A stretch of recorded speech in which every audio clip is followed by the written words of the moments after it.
Les conditions de réalisation de l'œuvre qui occupa Jed Martin pendant les 30 dernières années de sa vie nous resteraient parfaitement inconnues s'il n'avait, quelques mois avant sa mort, accepté d'accorder une interview à une jeune journaliste d'art presse.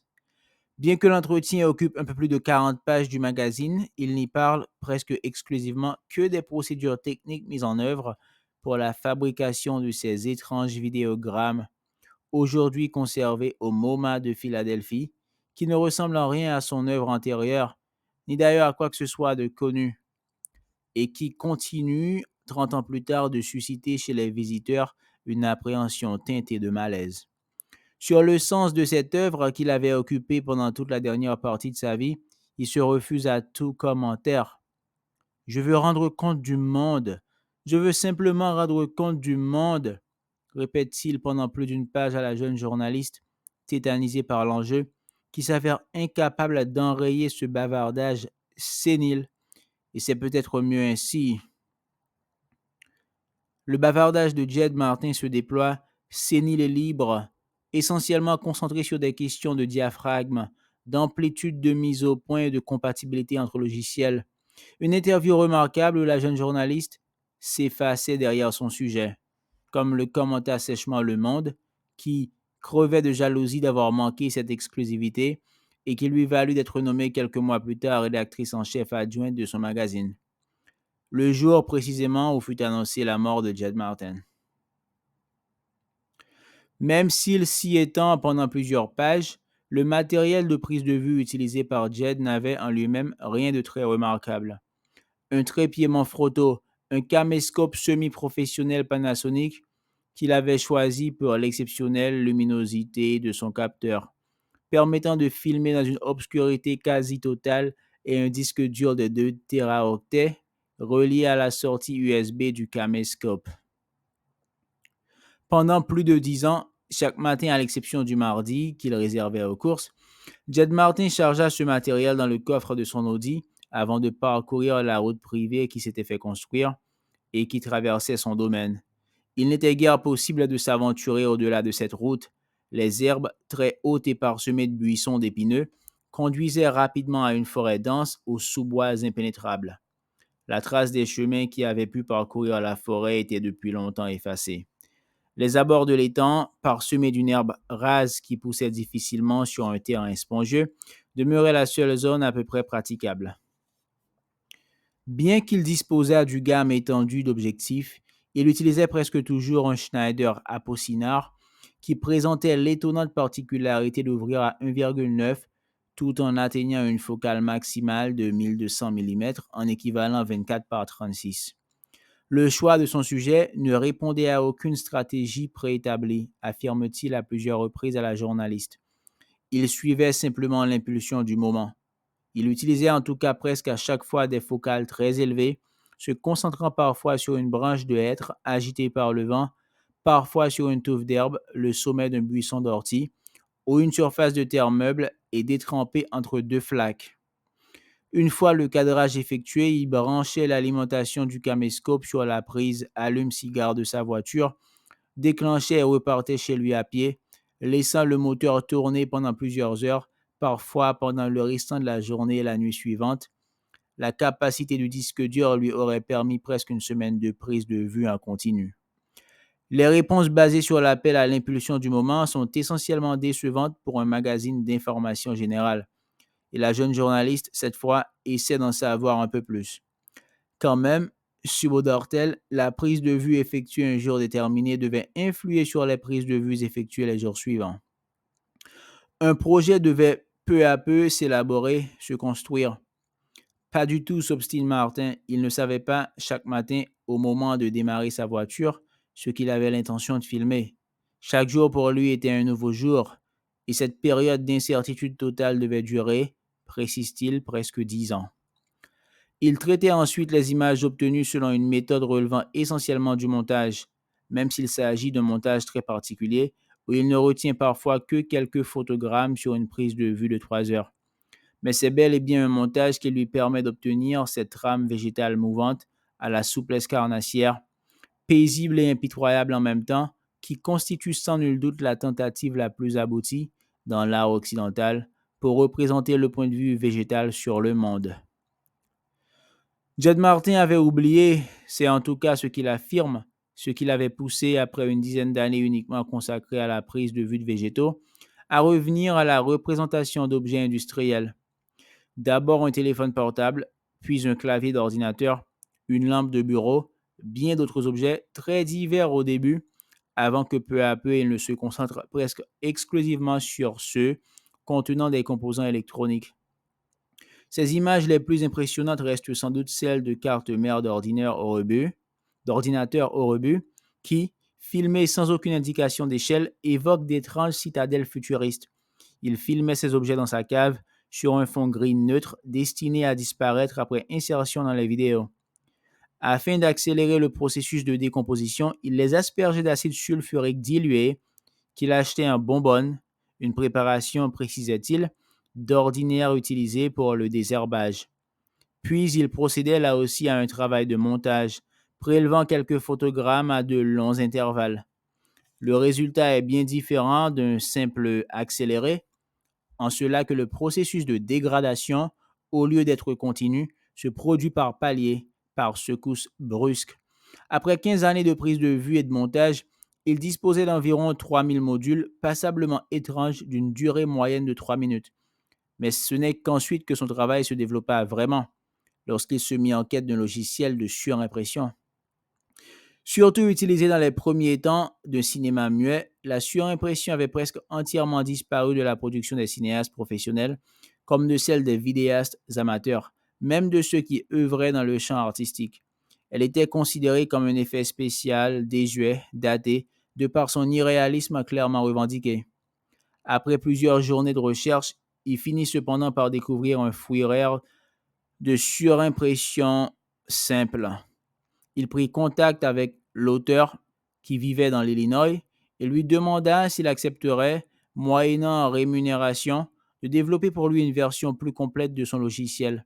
Ils se mirent d'accord sur les conditions et quelques mois plus tard, Jed Martin avait à son usage exclusif un outil assez extraordinaire qui n'avait aucun équivalent sur le marché. Basé sur un principe assez similaire à celui des calques Photoshop, il permettait de superposer jusqu'à 96 bandes vidéo en réglant pour chacune la luminosité, la saturation et le contraste, en les faisant aussi progressivement passer au premier plan ou s'effacer dans la profondeur de l'image. C'est ce logiciel qui lui permet d'obtenir ces longs plans hypnotiques où les objets industriels semblent se noyer, progressivement submergés par la prolifération des couches végétales. Parfois, ils donnent l'impression de se débattre, de tenter de revenir à la surface, puis ils sont emportés par une vague d'herbes et de feuilles, replongent au sein du magma végétal en même temps que leur superficie se délite, laissant apparaître les microprocesseurs, les batteries, les cartes mémoire. La santé de Jet déclinait, il ne parvenait plus à manger que des laitages et des aliments sucrés, et il commençait à soupçonner qu'il serait, comme son père, emporté par un cancer des voies digestives. Des examens effectués à l'hôpital de Limoges confirmèrent ce prognostic. Mais il se refusa à se soigner, à s'engager dans une radiothérapie ou d'autres traitements lourds, se contentant d'absorber des médicaments de confort qui soulageaient ses douleurs, particulièrement vives le soir, et des doses massives de somnifères. Il fit son testament, léguant sa fortune à différentes associations de protection des animaux. Vers la même époque, il commença à filmer des photographies de toutes les personnes qu'il avait pu connaître, de Geneviève à Olga en passant par Franz, Michel Houellebecq, son père, d'autres personnes aussi, toutes celles en réalité dont il possédait les photographies. Il les assujettissait sur une toile imperméable gris neutre, tendue sur un cadre métallique et les filmait juste devant chez lui, laissant cette fois opérer la dégradation naturelle. Soumises aux alternances de pluie et de lumière solaire, les photographies se gondolaient, pourrissaient par places, puis se décomposaient en fragments et étaient totalement détruites dans l'espace de quelques semaines. Plus curieusement, il fit l'acquisition de figurines jouets, représentations schématiques d'êtres humains, et les soumit au même processus. Les figurines étaient plus résistantes et il dut, pour accélérer leur décomposition, utiliser de nouveau ces bonbonnes d'acide. Il se nourrissait maintenant exclusivement d'aliments liquides et une infirmière venait tous les soirs lui faire une piqûre de morphine. Mais le matin, il allait mieux et jusqu'au dernier jour, il put travailler au moins 2 ou 3 heures. C'est ainsi que Jed Martin prit congé d'une existence à laquelle il n'avait jamais totalement adhéré. Des images lui revenaient maintenant et curieusement, alors que sa vie érotique n'avait rien eu d'exceptionnel. Il s'agissait surtout d'images de femmes. Geneviève, la gentille Geneviève et la malheureuse Olga le poursuivaient dans ses rêves. Il lui revint jusqu'au souvenir de Marthe Taillefer, qui lui avait révélé le désir sur un balcon de Port Grimaud au moment où, détachant son soutien-gorge le jabbi, elle avait dénudé sa poitrine. Elle avait alors 15 ans et lui 13. Le soir même, il s'était masturbé dans les toilettes de l'appartement de fonction qui avait été alloué à son père pour la surveillance du chantier et s'était étonné d'y trouver tant de plaisir. Lui revinrent d'autres souvenirs de seins souples, de langues agiles, de vagins étroits. Allons, il n'avait pas eu une mauvaise vie. Une trentaine d'années auparavant, et c'est la seule indication dépassant le strict plan technique qu'il donne dans l'interview d'Art Press, Jed avait effectué un voyage dans la Ruhrgebiet où devait être organisée une rétrospective de grande ampleur de son œuvre. De Duisburg à Dortmund, en passant par Bochum et Gelsenkirchen, la plupart des anciennes usines sidérurgiques avaient été transformées en lieux d'exposition, de spectacles, de concerts, en même temps que les autorités locales tentaient de mettre sur pied un tourisme industriel fondé sur la reconstitution du mode de vie ouvrier au début du XXe siècle. De fait, toute la région, avec ses hauts fourneaux, ses terrils, ses voies de chemin de fer désaffectées où terminaient de rouiller des wagons de marchandises, ses rangées de pavillons identiques et propres qu'agrémentaient parfois des jardins ouvriers, ressemblait à un conservatoire du premier âge industriel en Europe. Jed avait été impressionné à l'époque par la densité menaçante des forêts qui, après un siècle d'inactivité à peine, entouraient les usines. Seules celles qui pouvaient être adaptées à leur nouvelle vocation culturelle avaient été réhabilitées. Les autres se désagrégeaient peu à peu. Ces colosses industriels où se concentrait jadis l'essentiel de la capacité de production allemande étaient maintenant rouillés, à demi effondrés, et les plantes colonisaient les anciens ateliers, s'insinuaient entre les ruines qu'elles recouvraient peu à peu d'une jungle impénétrable. L'œuvre qui occupa les dernières années de la vie de Jed Martin peut ainsi être vue. C'est l'interprétation la plus immédiate, comme une méditation nostalgique sur la fin de l'âge industriel en Europe, et plus généralement sur le caractère périssable et transitoire de toute industrie humaine. Cette interprétation est cependant insuffisante à rendre compte du malaise qui nous saisit à voir ces pathétiques petites figurines de type Playmobil perdues au milieu d'une cité futuriste, abstraite et immense, cité qui elle-même s'effrite et se dissocie, puis semble peu à peu s'éparpiller dans l'immensité végétale qui s'étend à l'infini. Ce sentiment de désolation aussi qui s'empare de nous à mesure que les représentations des êtres humains qui avaient accompagné Jed Martin au cours de sa vie terrestre se délitent sous l'effet des intempéries, puis se décomposent et partent en lambeaux, semblant dans les dernières vidéos se faire le symbole de l'anéantissement généralisé de l'espèce humaine.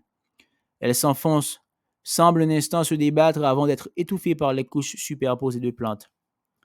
Puis tout se calme. Il n'y a plus que des herbes agitées par le vent. Le triomphe de la végétation est total. Remerciements.